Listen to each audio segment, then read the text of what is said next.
하나님 말씀 봅니다.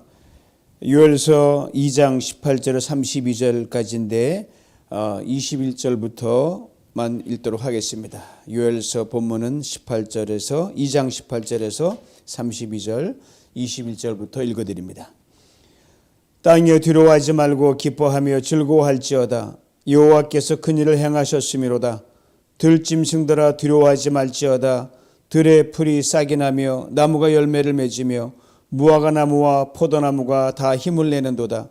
시온의 자녀들아 너희는 너희 하느님 여호와로 말미암아 즐거워할지어다. 그가 너희를 위하여 비를 내리시되 이른비를 너희에게 적당하게 주시리니 이른비와 늦은비가 예전과 같을 것이라. 마당에는 밀이 가득하고 독에는 새 포도주와 기름이 넘치리로다. 내가 전에 너희에게 보낸 큰 군대 곧 메뚜기와 느치와 황충과 팥중이가 먹은 횟수대로 너희에게 갚아주리니 너희는 먹되 풍족히 먹고 너희에게 놀라운 일을 행하신 너희 하느님 여호와의 이름을 찬송할 것이라. 내 백성이 영원히 수치를 당하지 아니하리로다. 그런즉 내가 이스라엘 가운데 있어 너희 하느님 여호와가 되고 다른 이가 없는 줄을 너희가 알 것이라. 내 백성이 영원히 수치를 당하지 아니하리로다. 그 후에 내가 내 영을 만민에게 부어주리니 너희 자녀들이 장래일을 말할 것이며 너희 늙은이는 꿈을 꾸며 너희 젊은이는 이상을 볼 것이며 그때 내가 또 내 영을 남종과 여종에게 부어줄 것이며 내가 이적을 하늘과 땅에 베풀리니 곧 피와 불과 연기 기둥이라. 여호와의 크고 두려운 날이 이르기 전에 해가 두어지고 달이 핏빛같이 변하려니와 누구든지 여호와의 이름을 부르는 자는 구원을 얻으리니 이는 나 여호와의 말대로 시온산과 예루살렘에서 피할 자가 있을 것임이요 남은 자 중에 나 여호와의 부름을 받을 자가 있을 것임이니이다. 아멘. 놀라운 일을 행하신 하나님, 이런 제목으로 오늘 본문과 함께 여러분과 은혜를 나누기 원합니다. 우리 하나님, 죄를 지적하시고 우리를 찾아오 돌이키라고 말씀하시는 하나님이십니다.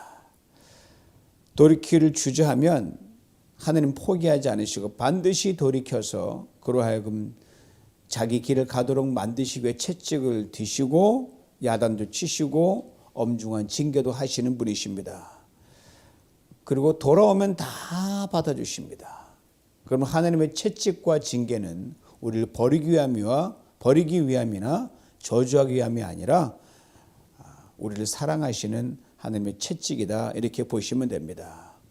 또 나아가 돌아오는 사람을 단지 그냥 그래 왔니 이렇게 받아주시는 게 아니라요, 과거를 더 이상 묻지 않으시는 분이 하나님이십니다.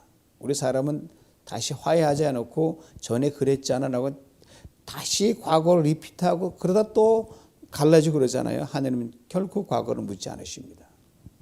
깨끗이 잊으십니다. 그리고 새로운 출발을 할 수 있도록 복을 주십니다. 굳이 예를 들면 사업에 쫄딱 망해서 다시는 일어설 수 있는 사람이 없는데 다시 해봐라 하고 또 사업 자금을 주고 또 일어날 수 있도록 자금을 대주시는 분이 하나님이시라는 거예요. 우리의 죄와 실수, 실패에서 건지시사 다시 시작하게 하시는 하나님의 성경 이렇게 분명하게 증거합니다. 시편 71편 20절로 21절이에요. 들어보세요. 우리에게 여러 가지 심한 고난을 보이신 주께서 우리를 다시 살리시며 땅 깊은 곳에서 다시 이끌어 올리시리이다. 나를 더욱 창대하게 하시고 돌이키사 나를 위로하소서. 여러 가지 심한 고난을 보이셨다고 했습니다. 그 원인이 무엇인지 밝히진 않았지만 연약한 인간이 자신의 허물과 불순종으로 인해 겪게 된 고난인 것은 분명합니다. 뭐 잘못했으면 하나님은 잘못했다 그걸로 덮지 이거 시시콜콜하게 다 들춰내서 창피를 더하시는 분은 아니거든요. 그냥 많은 고난이 있었다 이렇게 성경은 앞쪽에서 말을 하죠. 바로 이 심한 고난 거기서 다시 건져주시고 이전에 누렸던 그 창대한 원래의 복을 누리게 해달라고 이 시인은 간구합니다. 왜? 하나님 그런 하나님이시니까.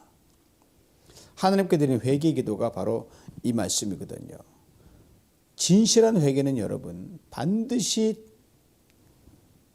그 뒤에 따라오는 놀라운 하나님의 회복과 은총과 복이 있습니다.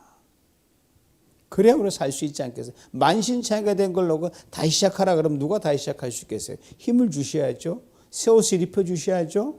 뭐 소도 언덕에서 비빈다 그러지 않습니까? 하나님은 반드시 돌아오면 진실된 마음으로 싹 바꾸면 다시 할 수 있도록 새 판을 깔아주십니다. 오늘 본문 전체가 바로 이걸 설명하고 있는데 오늘 본문의 시작인 18절을 보면 그때라고 되어 있습니다. 즉 이스라엘 백성들이 돌아올 때를 말합니다. 회개를 의미하는 이 짧은 한마디 이후 하나님의 용서와 축복이 그냥 막 선포가 되는 거예요. 제일 먼저 돌아오는 이스라엘 백성을 향한 하나님의 마음이 어떠했는지에 대해서 이렇게 말해줍니다. 여호와께서 자기의 땅을 극진히 사랑하시어 그의 백성을 불쌍히 여기실 것이라. 여러분 죄를 지면 죄가 우리의 마음을 굳어지게 합니다. 그러네 마음의 온도는 현저히 떨어져서 아주 그냥 냉랭한 그냥 마이너스로 팍 떨어져요. 얼음장까지 차가워지게 됩니다.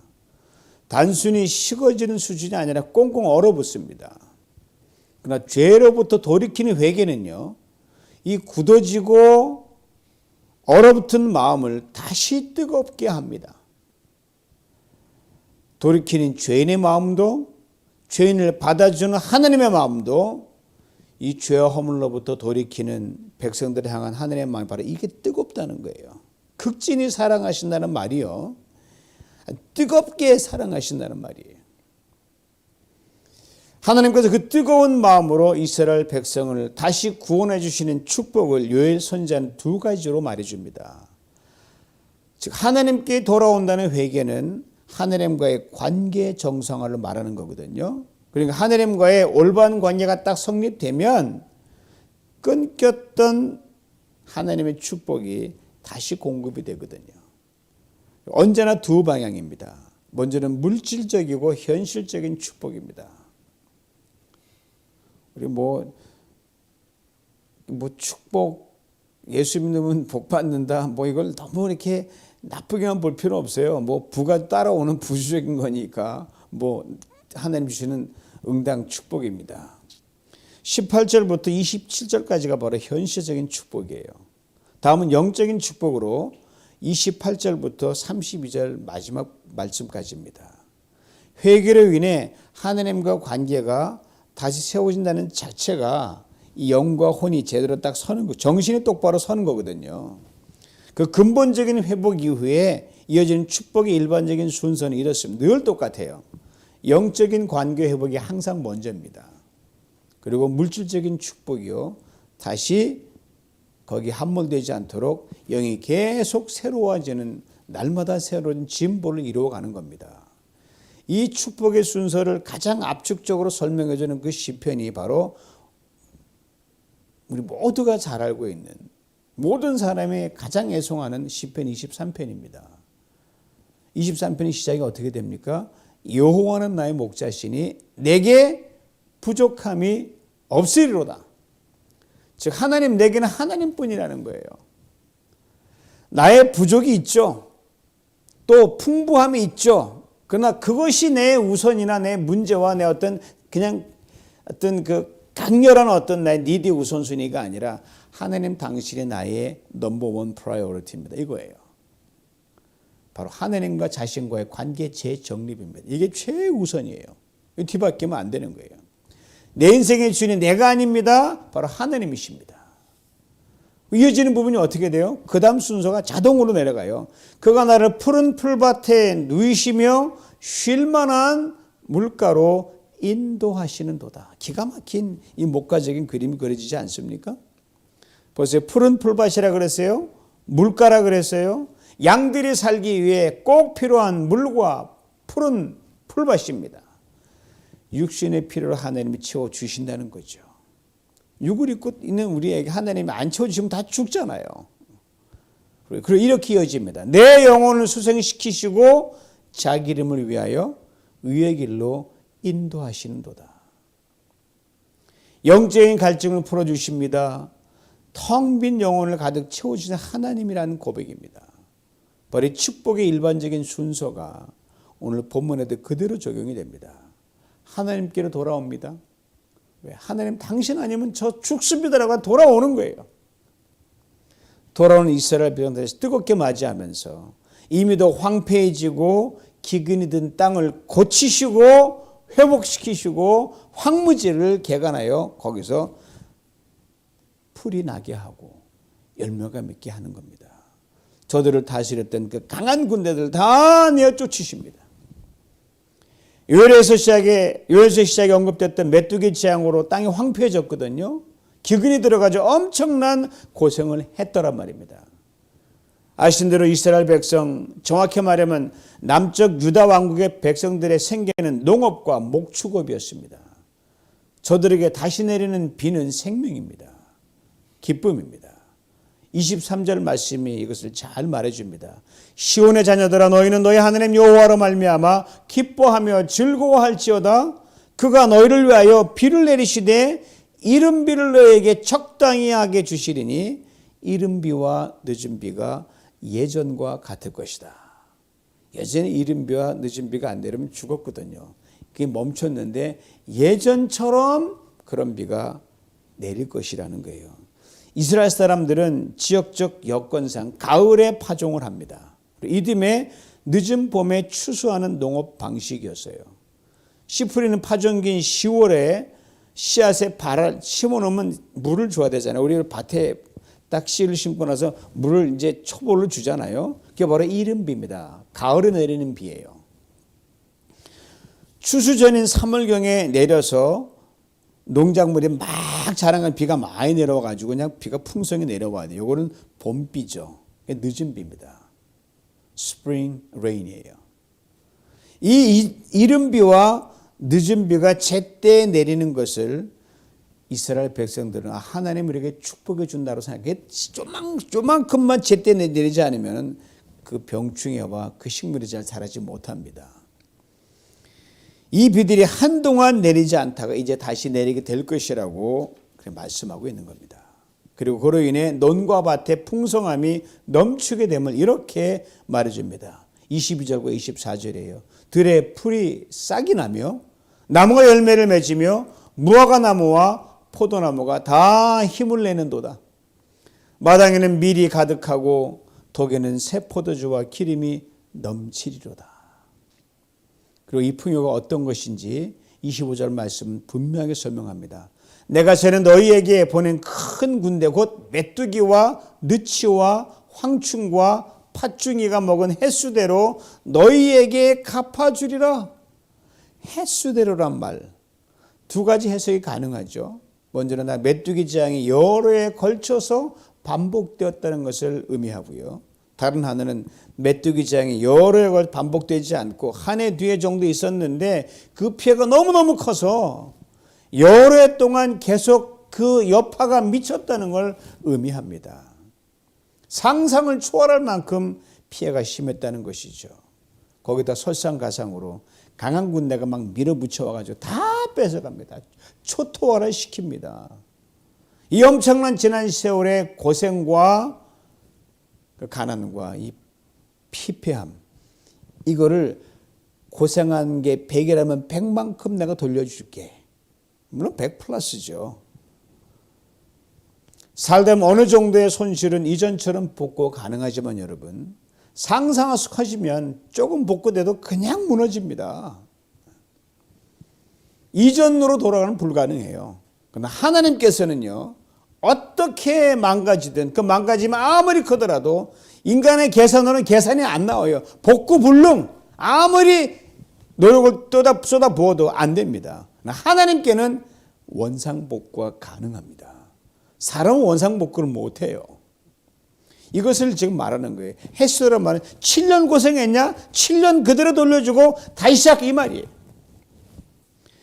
물질적인 손실도 무척 컸죠. 이걸 돌려주지만 이스라엘 민족이 보던 자존심에 대한 상처는 엄청나게 컸습니다. 그들의 엄청나게 자존심이 강했거든요. 봐라, 요 하나님 믿는 백성이 이 정도다. 뭐 강대국 앞에서나 주변 작은 나라에서 떵떵거리며 아주 어깨에 힘을 줬던 사람들이거든요. 내가 완전히 무너져 버리니까 창피를 톡톡히 당한 거죠. 한마디로 저들이 당했던 물질적인 손실보다 저들이 당했던 명예에 대한 손실은 씻을 수 없는 치욕이었어요. 먹을 것, 입을 것이 이전처럼 회복됩니다. 그다음에 산과 들과 이런 것들이 다 살아납니다. 그렇게 된들 그 행색이 그저 그러면 돈이 있으면 뭐합니까? 명예가 없는데.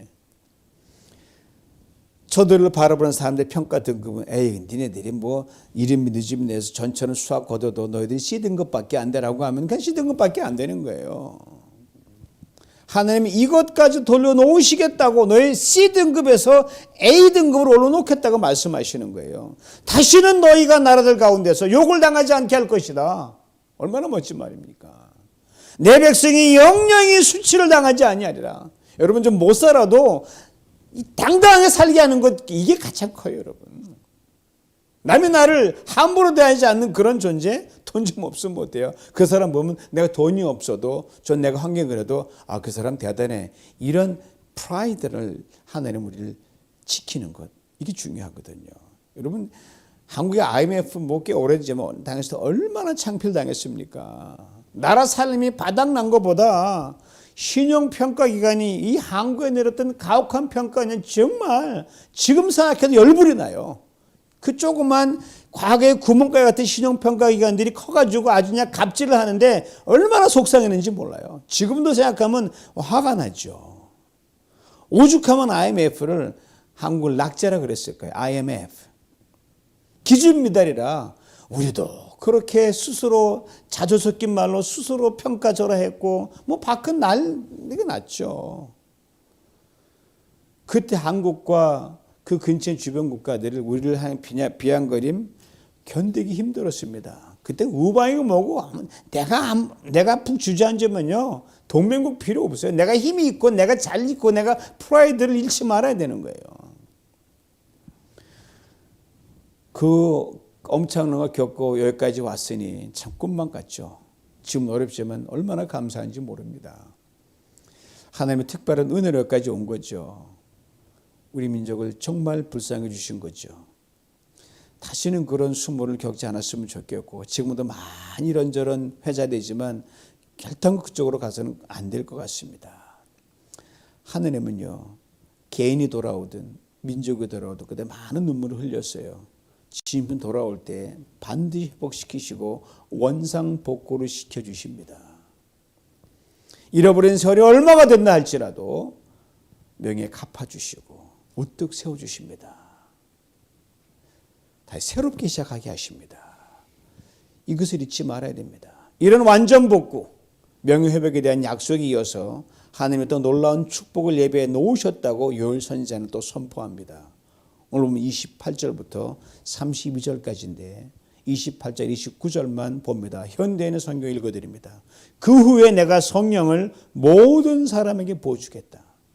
너희 자녀들은 예언할 것이며 너희 노인들은 꿈을 꾸고 너희 청년들은 환상을 볼 것이다. 그때 내가 또 나의 남녀 종들에게 성령을 부어줄 것이다. 그 후에라는 말은 메뚜기 재앙과 강한 군대련에 피폐된 이스라엘 민족과 땅을 하나님께서 회복시켜 주시고 모든 수치와 멸시를 물러가게 하신 후회를 말합니다. 깨끗이 다 정리하고 새 판을 깔아 놓으신 후에 하나님이 그냥 때려 붓는 거예요. 성령 강림입니다. 그러니까 요엘 선지자 이후 미래에 이루어질 영적인 축복인 성령 강림을 말합니다. 이것을 뒷받침해 주는 것은 당시 성령 강림으로 이해되는 기름 부은 왕이나 선지자, 제사장들 특별한 직분자에 국한되었거든요. 성령 기름을 받는 것은 이것이 아무런 차별 없이 심지어 남녀 종들에게까지 성령 강림의 축복이 임하게 된다고 말하고 있기 때문입니다. 그러니까 뭐 왕이든 뭐 평범한 백성이든 성령으로 꽉 부음받은 거예요. 그러면 언제를 말하는 것일까? 이게 우리의 고민입니다.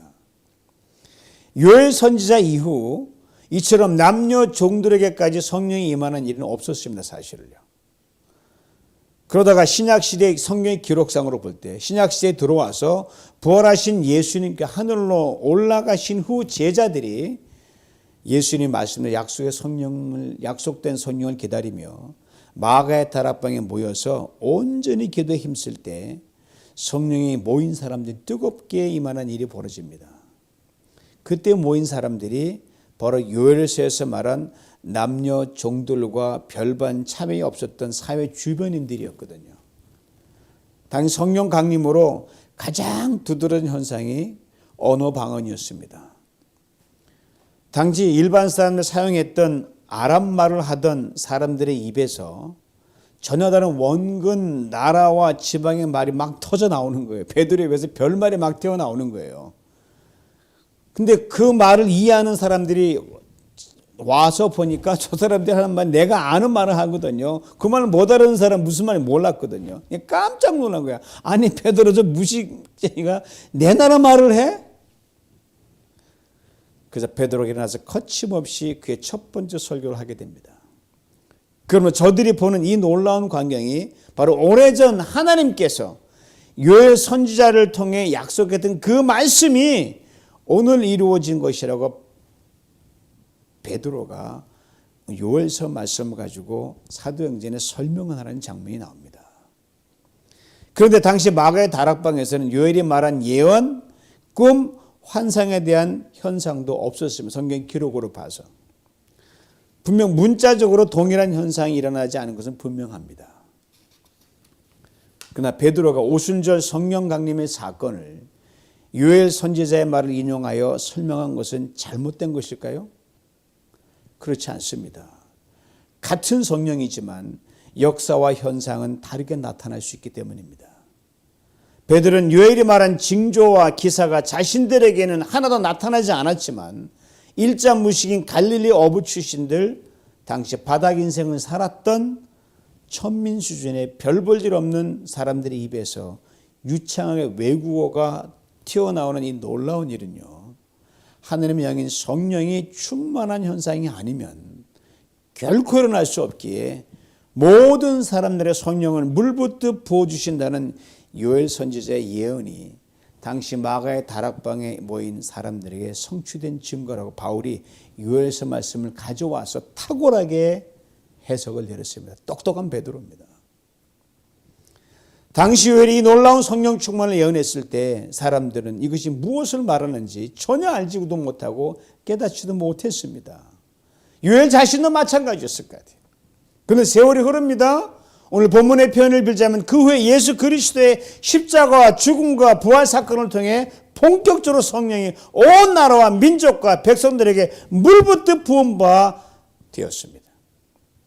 이것을 수천 년이 흐른 오늘 우리는 하늘의 말씀을 통해서 경험했던 성령 충만을 동일하게 경험하고 있습니다. 구약시대에 두드러진 계시의 방편이었던 예언, 꿈, 이상이 오순절 성령 강림 때는 방언으로 나타났고, 물론 특별한 경우엔 꿈도 예언도 이상으로 보여주시는 하나님이십니다. 우리 이제는 완성된 신구약 66권 하늘의 말씀을 통해서 성령의 다양한 사람들에게 다양한 은사로 역사하십니다.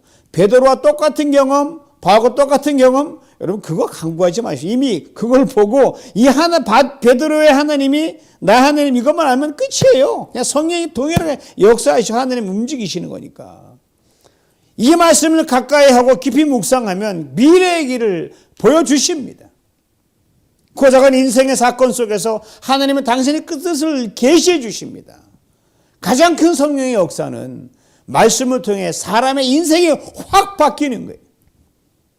때론 필요하면 초자연적 역사하실 때가 있습니다.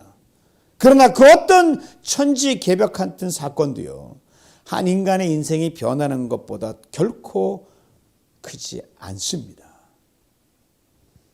고려시대의 성령 충만이란 내 인생이 송두리째 하늘의 말씀의 신비한 능력에 사로잡혀 매 순간 주님과 동행함을 실시간으로 내가 깨닫고 감격하는 것임을 결코 잊지 말아야 됩니다. 오늘 보면 마지막 32절에 참으로 귀한 말씀이 있습니다. 누구든지 여호와 이름을 부르는 자는 구원을 얻으리니 이는 나 여호와의 말대로 시온산과 예루살렘에서 피할 자가 있을 것이며 남은 자 중에 나 여호와의 부름을 받을 자가 있을 것임이라. 깊은 의미가 담겨있기에 다 할 수는 없지만 은혜 시대, 성령 시대를 살아가는 우리에게 세 가지 축복된 메시지를 담고 있습니다. 첫째, 구원을 얻는 축복입니다. 둘째, 피할 길을 내시는 축복입니다. 셋째, 새로운 사명으로 부르시는 축복입니다. 요일이 말한 성령 충만, 우리에게는 말씀 충만입니다. 하늘의 말씀을 생명의 양식처럼 금은 보화처럼 귀하게 여기며 다윗처럼 그 말씀을 쥐하로 묵상하기를 힘써 보십시오. 그 말씀을 따라 인생의 모든 환난과 문제와 고난에서 건지시는 하나님의 구원을 반드시 보게 하실 것입니다. 그 말씀을 따라 인생의 모든 절박한 상황에서 이 문자 써진 그 말씀이 튀어나와 하나님의 레이마로 살리는 말로 능히 피할 길을 반드시 내십니다. 그 말씀을 따라 하나님께 여러분을 하나님의 뜻을 이루는 귀한 사명의 길로 부르시고 능히 감당할 수 있도록 모든 리소스를 허락해 주십니다. 그리고 오늘 본문 26절은 이렇게 권면합니다. 너에게 놀라운 일을 행하신 너의 하나님 여호와 이름을 찬송할 것이라. 이 말씀도 하나님 내 인생에 놀라운 일을 행할 줄 믿습니다. 이 말씀 그대로 붙잡고 나가면 하나님은 오늘도 기이한 일을 행하십니다. 그렇습니다. 우리 하나님 그 말씀을 따라 신실하게 살아가는 사람들에게 놀라운 일을 행하십니다. 이 말은 우리를 기이하게 대접하신다는 말씀이에요. 그러면 그 말씀을 따라 이렇게 또 간절히 기도해 보시기 원합니다. 하나님, 이 말씀 내 눈을 열어 주의 기이한 법을 보게 하시고 하나님의 역사를 보게 하여 주시옵소서. 하나님께서 여러분 각자의 꼭 필요한 계시로 기이한 여러분만이 알 수 있는 기이한 방법으로 보여주실 줄 믿습니다. 그리 될 때 오늘을 살지만 장래를 내다보는 소망의 사람으로 살아가게 됩니다. 여러분 그냥 눈 뜬다고 다 같은 눈이 아니에요. 멀리 보는 사람이 있어요. 오늘을 살지만 내일 내 인생에 하나님께 더 멋지게 역사하실 것을 꿈꾸는 비전의 사람으로 살아가게 될 줄 믿습니다. 말세라고 하는 시대에 하나님은 놀라운 성령의 기름 부음의 새 시대를 열었던 요엘처럼 성령의 충만한 사람으로 살아가게 될 거예요. 방법과 역사하는 건 다르지만 동일한 성령으로 각자의 기이하게 역사하셔서 놀라운 일을 지금도 행하십니다. 그 하나님께서 우리와 우리의 자녀들 누리부정 공동체 위에 이 성령의 부으심이 오늘도 강하게 있어질 줄 믿고 그 부으심 하에서 우리 모든 막힌 담이 무너지고 여러분 내가 비록 아무것도 아니지만 나를 통하여 연약함에도 불구하고 병듦에도 불구하고 부족에 불구하고 나를 통하여 한 놀라운 행하신 걸 보고 성령 충만한 사람으로 갈 수 있기를 주님의 이름으로 축원합니다. 전능하신 아버지 참으로 감사합니다. 각 시대 각 시대마다 하나님 성령으로 충만하신 아버지 하나님 예수 그리스도의 부활과 아버지 하나님의 생명과 성령의 오심으로 우리 부음받음으로 은혜의 살고 우리에게 하나님 오늘도 성령을 시시각각으로 늦은 비 이른비처럼 보여주심을 믿습니다. 이 성령의 충만함 가운데 지금 적셔지기를 원하오니 전능하신 아버지 하나님 오늘 오셔서 이 시대에 우리가 꼭 필요한 하나님의 사람으로 우리를 통하여 하는 놀라운 일을 쓰실 수 있도록 우리의 마음을 엽니다. 우리 모든 걸 주 앞에 마칩니다. 하나님 우리를 사용하여 주셔서 이 시대의 성령의 사람으로 하나님의 일을 감당할 수 있는 사람으로 나와 가정과 교회를 사용하여 주시고 우리 모든 한계를 넘어 일하신 주님을 발견하게 하는 그런 신실한 사람으로 확 전환할 수 있도록 축복하여 주시옵소서. 예수님의 이름으로 기도하옵나이다. 아멘.